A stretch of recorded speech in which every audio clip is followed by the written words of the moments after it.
We're missing one of the panelists, but we still have two great guys here who I know. Dan Fiden, to the end of the left here, who is now Chief Strategy Officer of Fun Plus. He's been in the industry for a long time, great guy to know. And then Michael Carpenter, who founder, CEO of Ruby 7 Studios here in San Francisco, social casino game company. Also, great guy to know. Topic today is insourcing. Not the sexiest subject, but one that I think is important, and we'll probably get through this relatively quickly, so we can also use this as a time to kind of talk about some other stuff. Both really interesting companies, so I'm going to let Dan, Michael, just quick background on yourselves, because I think you guys really interesting, and then a little bit about your companies. You go first. Okay, so I got started in social gaming, running the social gaming group at PopCap. Bejeweled Blitz, Zuma Blitz was our big games. I founded Ruby 7 a little over 2 years ago, and on the formation, we actually merged in a Indian-based subsidiary. So we have 103 people in southern India, and then a design team and marketing team here in San Francisco. Okay. So I'm Dan. I got started in social games as a GM at a company called Playfish, and have worked with a few different companies in the social casino space, Plumby and Idle Games, and a company called Midverse Studios. Fun Plus is a social mobile company based in Beijing. We've got offices in San Francisco and Vancouver, about 300 people worldwide, about 6.5 million DAU. Last March announced a $74 million financing, and are looking for great partners. So if that's you, please come grab me. Plug. Perfect. So, just really quickly, I think you guys already mentioned it, but Michael, so you're working with studios in India, Dan, China. I guess, very quickly, numerically on a 1 to 10, 10 being it's been amazing experience, couldn't be happier, to 1 being you're going to shut down the studio tomorrow. How would you rank your experience? Just say one. Yeah. How would you rank your offshore experience so far? I'm at a 9. A 9? I think technically for us, the U.S. and Canada are the offshoring offices. Okay. But it's, I think it's a 7. And 6.5. Sorry. 6.5. Okay, good. What would be, the number one benefit so far that you've seen, Michael, from outsourcing India, Dan, I guess call it insourcing here in the U.S. Everyone always looks to, is it purely just a cost savings, margin play, or can you kind of elaborate a little bit beyond that? Since I've got the microphone, I'll start if that's okay with you. So for us, I think that the primary benefit is, cost is certainly, it's nice when you're at scale to have some headcount in low-cost locations. But I think for us, what we try to take advantage of, other than access to markets both in the West and in Asia, is the orientation of game developers in Asia versus in the West. My experience has been that most people who've come up through the video game and game industry in the West tend to be very new game oriented. And I think that comes from the fact that many people in the packaged goods industry would associate job security and success with the start of a new game. The shipping of a game frequently would mean the end of your job, and so developers, just rank and file developers, tend to really be oriented toward making a new game. Whereas in Asia, the culture is completely different. The ongoing operations of a game generally means job security and kind of financial success. So we try to actually structure our development teams in a way that doesn't fight against that. It instead takes advantage of it. And so we rely on our Beijing studio to really dig in on the operations side and really take the lead on the live ops of the games. And our Western studios tend to be much more about new product development and early development iteration and prototype building. So for us, there's obviously a cost element to it, which is nice. But I always say that an inexpensive bad team is not going to help you get products built. So we have a very, very strong team. Cost benefit is definitely there as well. And most importantly is that when I merged that group into Ruby 7, they were on their 6th year of working together, which is really, really important. They had been working with Western publishers for a very long time. And so just the communication channels and the way that they communicate with us was already figured out. We didn't have to kind of build that as we went, which is a great benefit.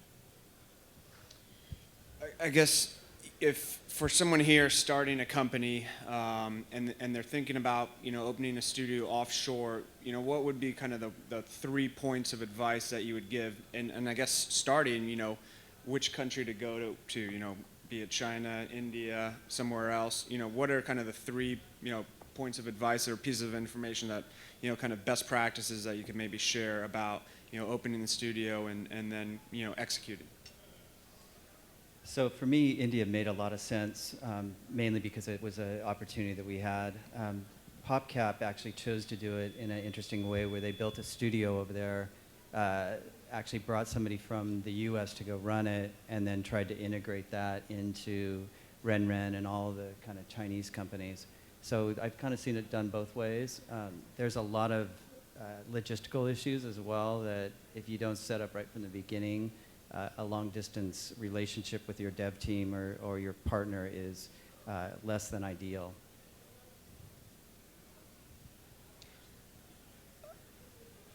I guess I would probably say that if you're starting a company, you shouldn't be thinking about outsourcing. Fair enough.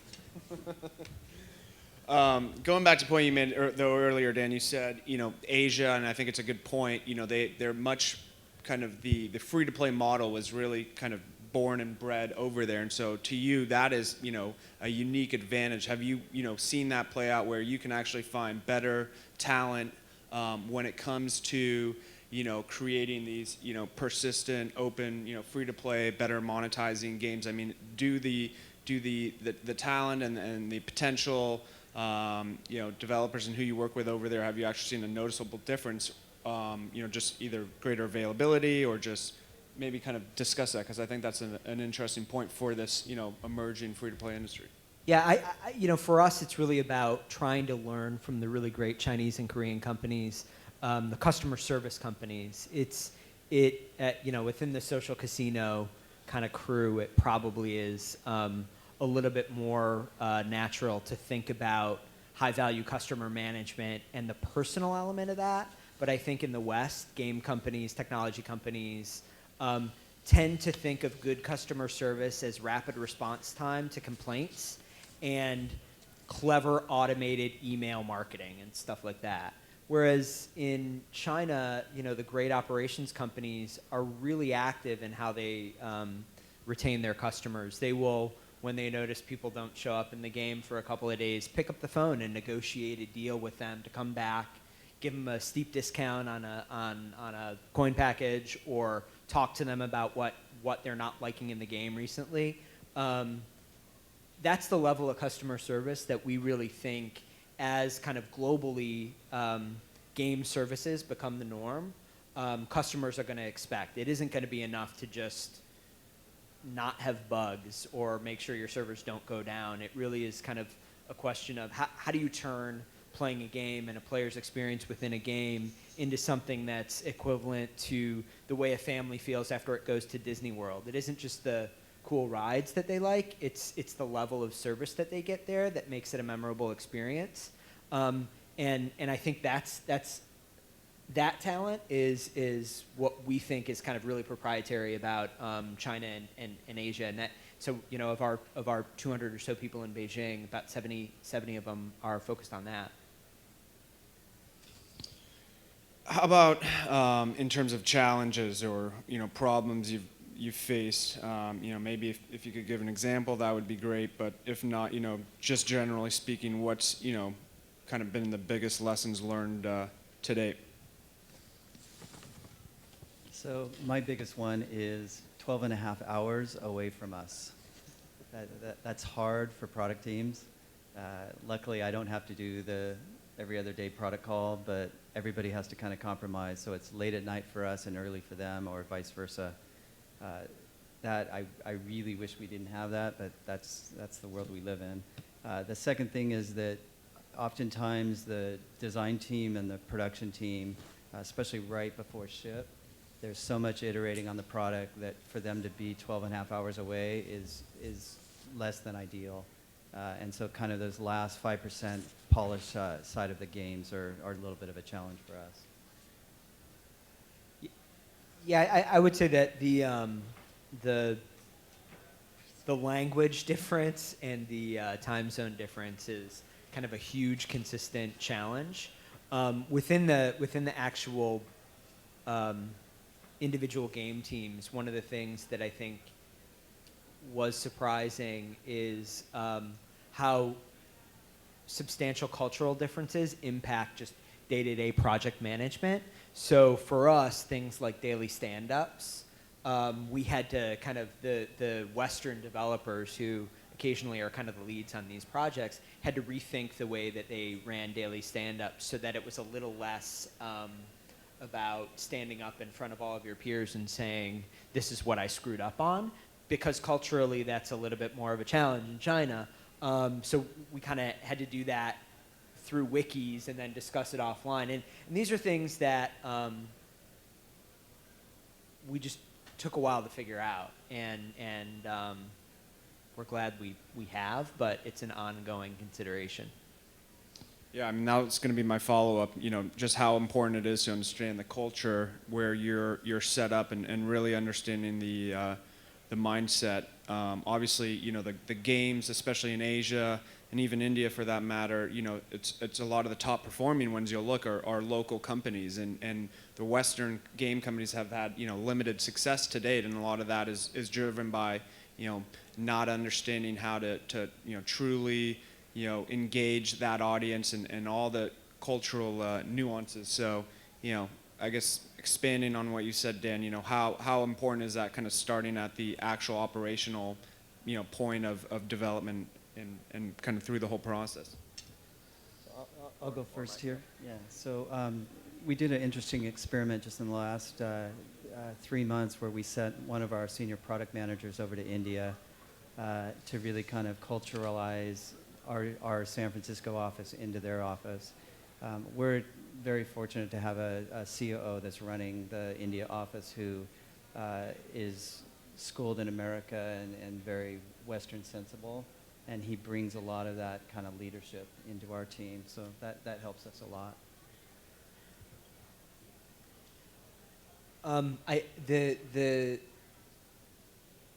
Were you asking primarily about cultural differences in the act of development or in how you actually build games for each of the cultures? Both. Okay. I'm going to take the second part of the question. So one of the things that we've observed, and this could be wrong, but we do think it's a trend and a little bit counter to what tends to be the conventional wisdom. Maybe what I should say is what the conventional wisdom has tended to be, at least in my experience, is that there are certain kinds of games that just don't work in China, don't work in Japan, or don't work in the West, right? People used to say, well, card battlers, are kind of a Chinese thing or a Japanese thing, and they won't really work in the West, kind of until they did, right? If you look at the top 5 grossing games on iOS in China last year, Clash of Clans is number 3 or number 4, and up through up until that point, it hadn't even been translated into Chinese. What we think is actually happening is the cultural and kind of business impediments to games working across geography are coming down, and we think there will be more and more global hit games on mobile. We're really mostly focused on mobile. And so the challenge for us is actually less about how do I culturalize my game to work in China or Japan or the US. We think a great game, a truly great game, will work everywhere. The challenge becomes how do I actually operate that game everywhere in an effective way, right? How do I respond to customers' wants and needs? How do I effectively distribute that game across all of the geographies that the Play Store and the App Store give developers access to? How about in terms of the the capital side of things, and maybe Dan, you can kind of put your VC hat on here, and then Michael, I mean, you guys have done a couple rounds of financing.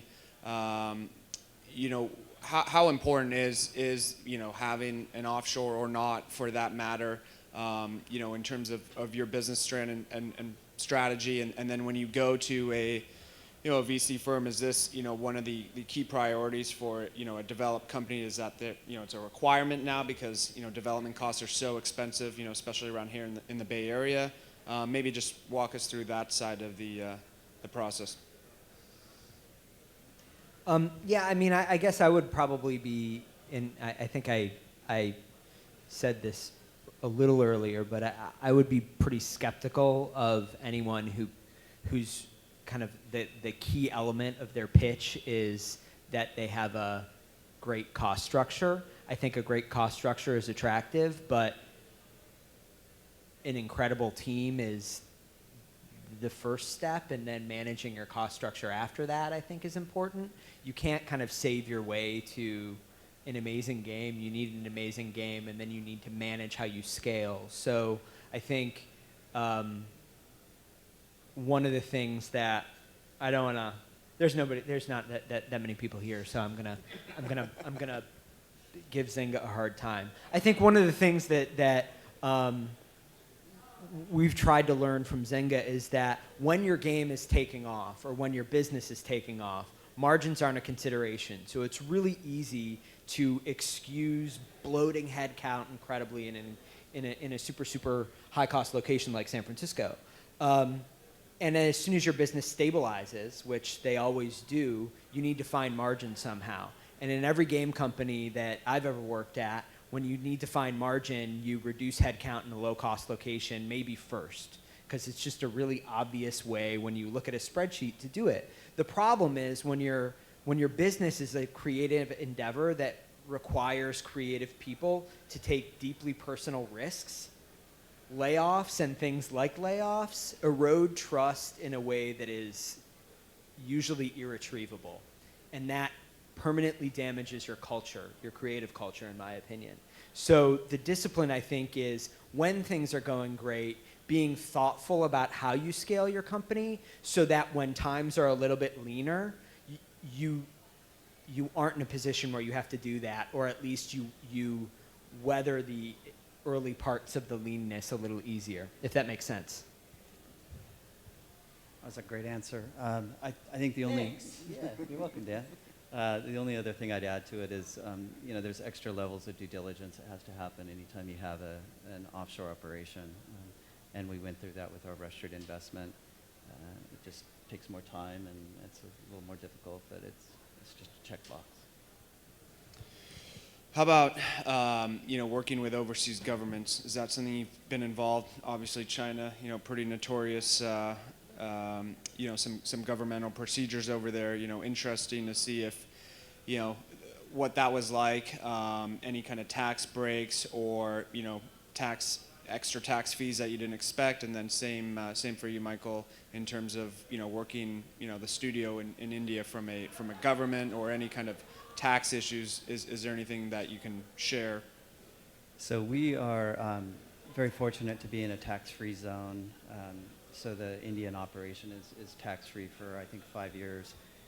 But there is an interesting concept in India called tax stamp, where we have to actually get tax stamps and go formally get these to put on every employee inventions agreement that anybody signs. So there's a lot of bureaucratic, almost nightmare-like things that we look at kind of funny here, and it's very much part of how they operate in India. Other things are, all financial statements are audited every year, and every time we do a wire transfer to India, they have to report where that money came from. So there's a lot of very structured type things that without somebody that knows that, you walk into all kinds of nightmares. Luckily, I have a CEO who's taking care of all that stuff. I think we have legal entities in 4 different territories right now, and I think probably the biggest lesson that we've learned is that operationally, it's really important to have someone local who you trust that is able to take the lead. I think coming into any territory, whether it's coming into the U.S. as a foreigner or going into China as a foreigner, it's always more difficult and more difficult to navigate. The key challenge is, who do I hire that I trust to do this right for me? That's something that I think we've been so far pretty lucky and successful at doing. And then as you kind of start to scale your company globally, there are just all kinds of legal issues that come up, right? How do you price stock options for employees in China versus in the U.S.? Huge differences in how the law works, right? 409As are something that everyone kind of understands you need to get regularly if you're any kind of a startup in the U.S., but that concept is very foreign to folks outside of the U.S. and in many territories. So, yeah, it's complicated, but I think the key is to just make sure that you have people who you trust to handle it, who have a deep understanding. How about the recruitment process in these countries? What's that been like in terms of maybe comparing it to hiring someone in San Francisco? Key differences, and then just the demand. I mean, China as a very massive game industry, and I've actually heard in the past that it's harder to find good employees there than it is here. So maybe just talk on the recruitment side. What's that been like? Do you work with headhunters? Do you just go to local companies? And then, also in some Asian countries, employees, the loyalty to the companies and how that can differ versus here, where it's almost, you're not doing it right if you're not hopping to a new company after a couple of years. Maybe, just the turnover rates that you guys have seen as well. Yeah, I can just speak a little bit about recruiting for us in the U.S. and Canada versus China.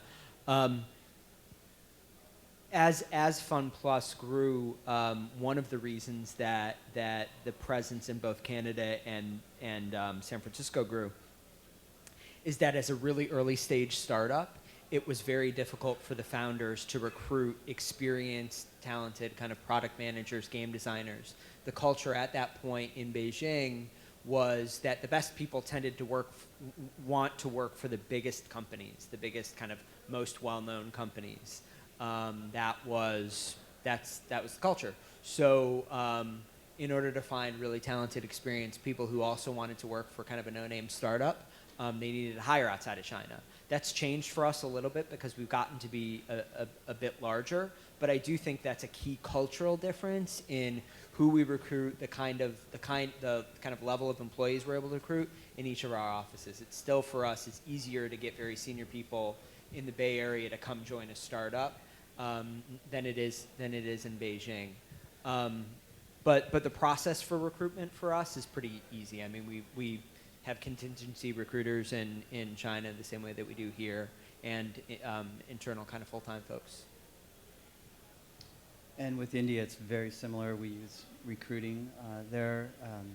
One of the things that is great about our office, which is down in Cochin, is that I think in 3 years we've lost 5 people out of the 100. So that's considerably different already than what we've had in San Francisco, where it is a bit higher than that.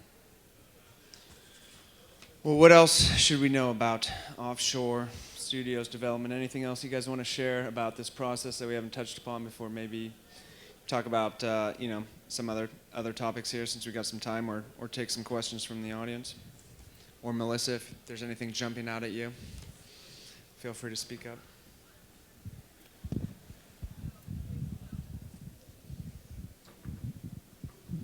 I did have one question.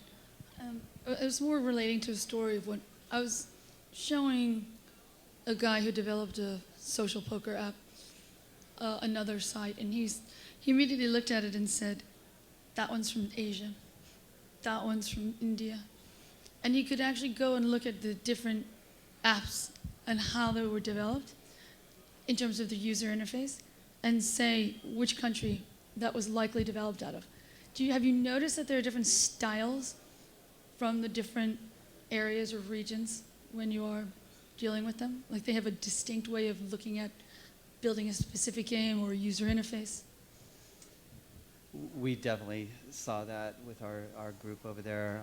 That's why I hired a senior guy out of Zynga to be our UI guy. We kind of joke about there being a lot of brown on gold or gold on brown. And it's maybe the art director in India, it may be cultural, but there are definitely UI challenges that different cultures are approaching a solution in a way that wouldn't work in America or Western markets nearly as well. I think you see the same thing in China. I think that probably for us, the thing that we tend to be most aware of when we're designing games broadly, and this is not social casino relevant, sorry, but we've been thinking a lot about harder core games, and the Asian games that we've been playing and liking tend to have a brutally unforgiving onboarding flow, and they will throw you into punishing PvP really quickly, and that tends to be something that people like. They like the ramp. They like the challenge of kind of getting their ass kicked right away and then figuring out how to win, be successful at the game after that. Whereas in the U.S., you look at a game like Clash of Clans. I mean, they just really hold your hand and make you feel very safe as you slowly go into this kind of PvP world. And that tends to be one of the things that we're thinking most about a lot these days.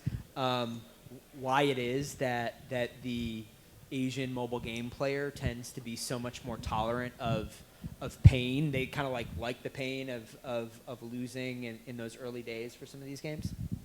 I have to say we don't really know why it is that it's different, but we're thinking a lot about it because we're trying to kind of crack this problem for games globally. So what should we expect from Fun Plus over the next 12 to 18 months? What should we be on the lookout for? Are you guys going to be top global and across the charts? Or are you focused in one region in terms of launching? Or who are your primary competitors and which companies you're looking at to try, learn from? Wow, those guys done a great job. That would love to emulate something that they've done there.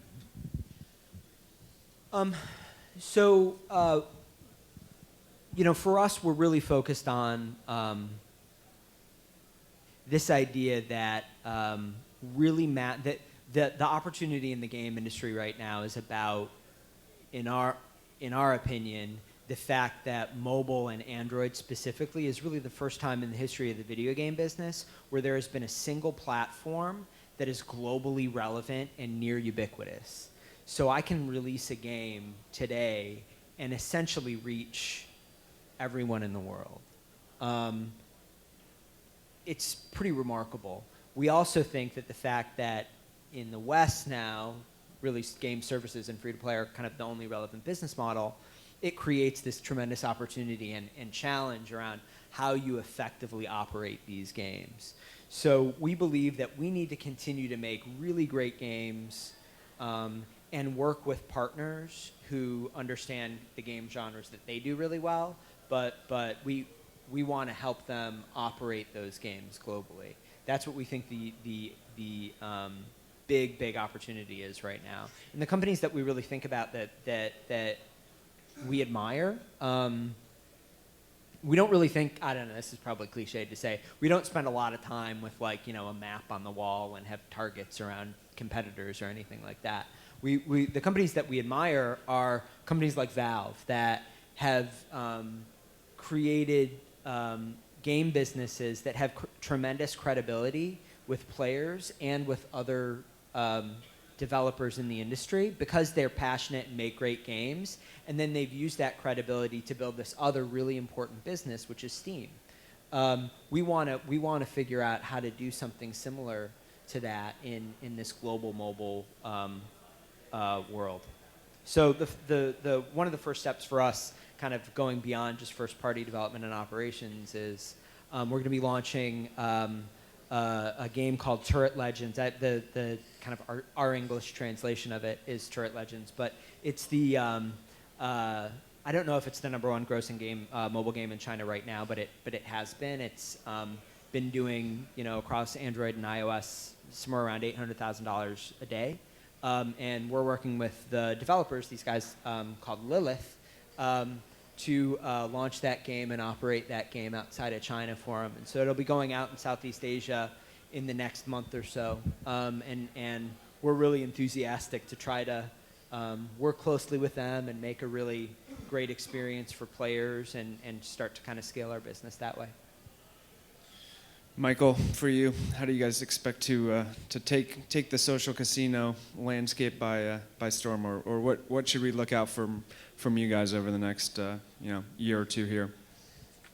So what I'm most excited about is we have a lot of real money gaming content that we're bringing to social, and those are coming through a series of casinos, some branded casinos and some independent casino apps. It'll be the first time, and we released a game last month that was a real money game, but it's the first time that we've kind of brought really, really high quality real money content into Ruby 7. So that'll be very fun. It's so daunting to just open up an office somewhere, not knowing how to start. Where do you start first? Where do you start first? Do you start with a great recruiter? Do you start with a great lawyer? Do you start with a great accountant? How do you just wake up and say, okay, I'm going to open up an office here?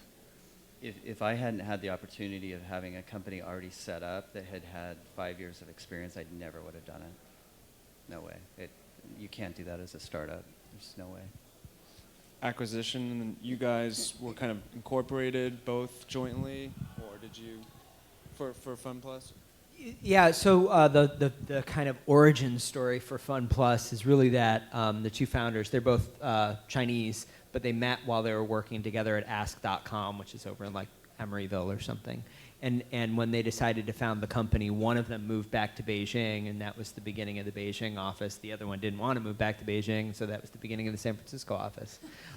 There wasn't, some grand scheme other than that's kind of the way they wanted to live their lives. And so a lot of the challenges we've had to overcome kind of are things that the company has dealt with from the first day. It's interesting. I mean, Brock's not here, but I do remember when he first got into the online gaming sector and he was opening up his studio in Ukraine. He moved there, right? He had to move there for a year because that was the only way that he could manage that development shop remotely, because he couldn't manage it remotely. So I guess there's all compromises in multiple levels, in multiple ways. How much time do you spend in China now, Dan? My first few months at the company, I was there probably half of my time, but I haven't been there in a couple of months.